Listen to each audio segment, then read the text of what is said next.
Así lo conocí, así lo querí. Buenos días, buenas tardes, buenas noches. Muchas gracias a todos por estar de nuevo acá en el canal. A los nuevos los invito a que se suscriban y a que le den clic en la campanita para que YouTube les avise cuando subo video.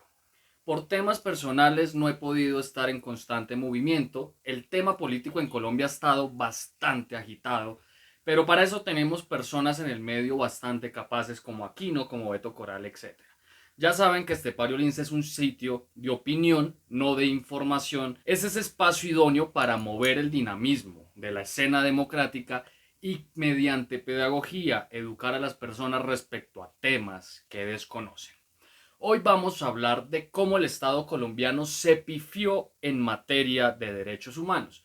Y como fundamento teórico y fáctico vamos a utilizar el informe de la ONG internacional Human Rights Watch y el informe de las Naciones Unidas respecto a vulneración de derechos humanos durante el 2020 y inicios del 2021. Estos informes toman la grave situación en materia de derechos humanos abordándolo desde varios pilares fundamentales. El primer pilar fundamental que ellos entran a analizar es el asesinato de líderes y lideresas sociales.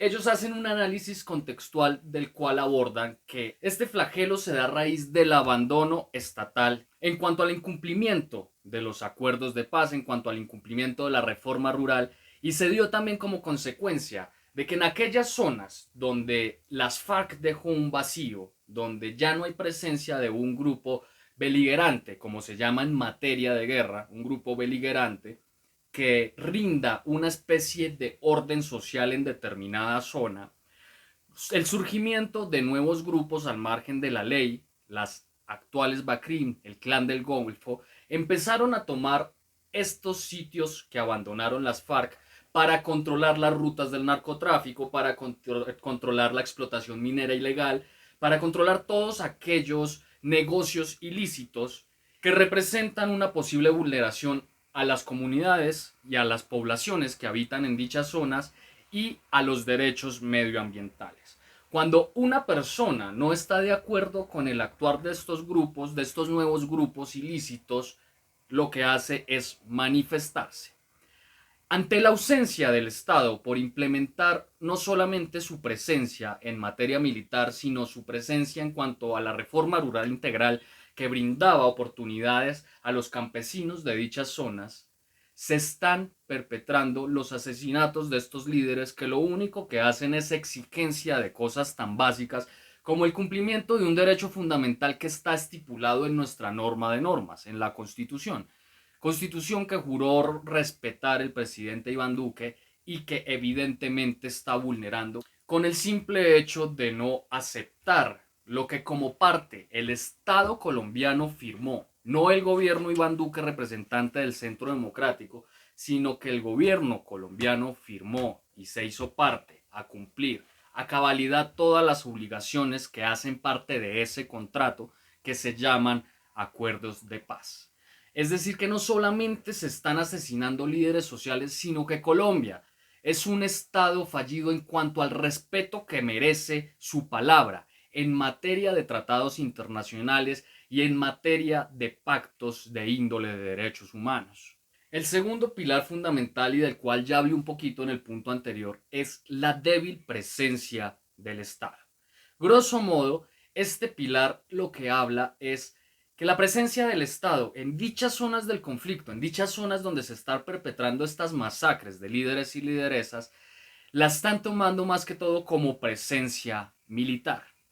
Un ejemplo para entender esto muy fácil es la denuncia que hizo el New York Times en el 2019 respecto a cómo al Ejército Nacional le importa literalmente un culo el daño colateral en sus acciones y sus despliegues de operaciones militares. Básicamente el Estado colombiano está tomando el papel de hacer presencia en dichas zonas desde una perspectiva de conquista militar y no desde una perspectiva de abordar el conflicto de manera integral, abordando las necesidades de la población para así llegar a un consenso mutuo y llegar a soluciones de esos flagelos. El tercer pilar fundamental es la ineficacia de la implementación de mecanismos que garanticen el respeto y la no vulnerabilidad de estos derechos fundamentales, de los derechos humanos. En primer lugar, analizando el contexto en el cual se vulneran los derechos en estas zonas, se puede hacer hincapié o se puede inferir que el Estado tiene un modus operandi para que las personas que hacen exigencia, que hacen oposición a los intereses de esos grupos económicos que se articulan mancomunadamente con grupos paramilitares y élites políticas y económicas, en el entendido que desde la institucionalidad se orquesta una persecución a los defensores de derechos humanos, derechos medioambientales, líderes y lideresas sociales de juntas de acción comunal. Un ejemplo, Pepito Pérez del Catatumbo está haciendo denuncia por casos de explotación minera o de mal aprovechamiento de recursos acuíferos. La Defensoría del Pueblo entra a hacer un estudio respecto a cómo se le están vulnerando los derechos a este Pepito Pérez. La Defensoría del Pueblo desde la institucionalidad empieza a hacer una revictimización y empieza a hacer una proliferación del nombre de Pepito Pérez para que otras entidades institucionales conozcan la labor de Pepito Pérez. Como ya sabemos, los movimientos o las organizaciones que están perpetrando estos asesinatos se han declarado abiertamente afines a las ideologías perseguidas por los sanguinarios del Centro Democrático. Ahora bien, no es un secreto que años atrás, desde la institucionalidad, desde esa identificación y esas labores de inteligencia, se identificaba y se perseguía y se asesinaba a personas que hacían oposición al Estado. Es decir, que se empieza a hacer un señalamiento desde la Defensoría del Pueblo.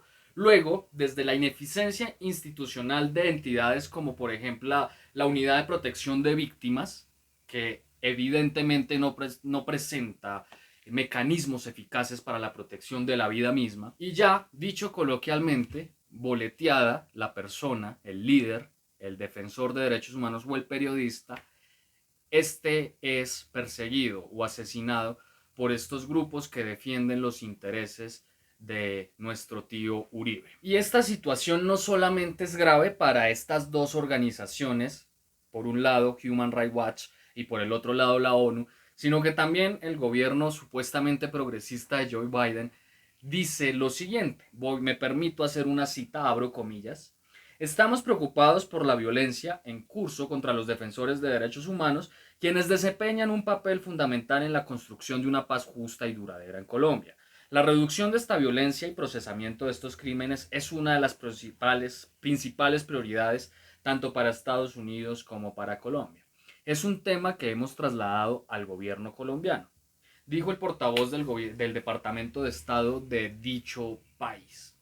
La cuestión es que en estos 3 años de aprendizaje del gobierno de Iván Duque no se ha hecho nada respecto a garantías, mecanismos o demás aspectos inherentes a la protección de derechos humanos, ni se ha hecho nada respecto a la implementación de los acuerdos de paz. Por eso, en el marco de que, a pesar de que falta un año para las elecciones del 2022, es necesario precisar que el papel de las organizaciones internacionales, incluso de la comunidad internacional de países ajenos a la realidad colombiana, están haciendo presión para que el gobierno de Iván Duque, que es la misma mierda al Centro Democrático, tome papeles en el asunto. Esto en relación de que si se fortalecen esos escenarios de protección de derechos humanos, Colombia significaría un mejor país y representaría un mejor escenario en cuanto a materias de inversión económica, etcétera, etcétera, tal como lo reflejó el crecimiento económico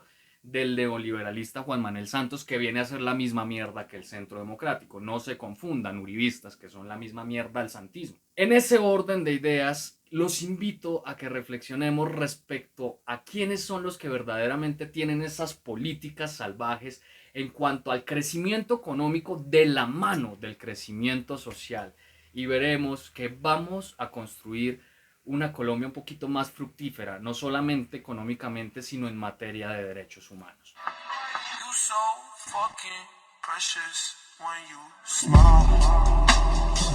De nuevo, mil disculpas por la demora, de nuevo mil disculpas por todo esto. Así que muchas gracias por apoyar el canal, muchas gracias por ver el video. Los dejo con una breve suscripción de mi libro. En la descripción de este vídeo pueden encontrar el link donde pueden adquirirlo. La editorial muy querida se los envía a su casa, a la comodidad de su casa, donde lo pueden empezar a leer. Es un libro que tiene crítica social, que tiene amor, que tiene de todo. Entonces apoyen a un escritor colombiano. Muchas gracias y nos vemos en la próxima. Hola a todos, hoy quiero compartirles la llegada de la segunda edición de mi libro para invitarlos a que lo compren.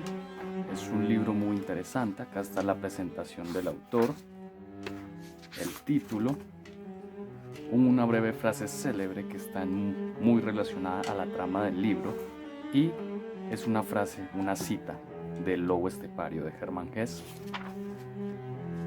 Los capítulos, y es una obra de 222 páginas donde nos planteamos esta incógnita: ¿qué pudo haber sido de nosotros? Esta pregunta nos la cuestionamos en todos los aspectos de nuestra vida. Perdemos un amor, nos cuestionamos qué pudo haber sido de mi vida con esta mujer, de mis días. Nos hubiéramos casado, hubiéramos cumplido los sueños, hubiéramos tenido ese hijo de nombre Joaquín que tanto deseábamos. Tiene un poco de crítica social, tiene un poco de crítica política, tiene un poco de melancolía, de fatalismo. Es una novela bastante interesante que vale la pena leer. Por el mundo hoy rondan 225 copias que han sido vendidas. Para hacer mi primer libro es un éxito, teniendo en cuenta que vengo de la nada, que no nací en cuna de oro y que todo lo que me he ganado lo he ganado a pulso. Esta es la pluma con la que escribí este libro. Yo los libros los escribo a mano y luego los paso a computador para hacer el proceso de edición. Les quería compartir esta segunda edición. Espero que me apoyen. Si quieren adquirir el libro pueden escribirme directamente o simplemente poner en YouTube qué pudo haber sido de nosotros. La primera página en el buscador es donde pueden adquirir el libro, la editorial Autores Editores. Para terminar quería compartirles que este es un libro avalado por la Cámara Nacional del Libro, tiene código ICBN. Este código fue se sacó a raíz de que nos habían invitado para la Feria del Libro del 2020, pero pues por las cuestiones de pandemia no se pudo. Entonces esperemos que el otro año también nos inviten para exponerlo, para darlo a conocer. Muchas gracias a todos.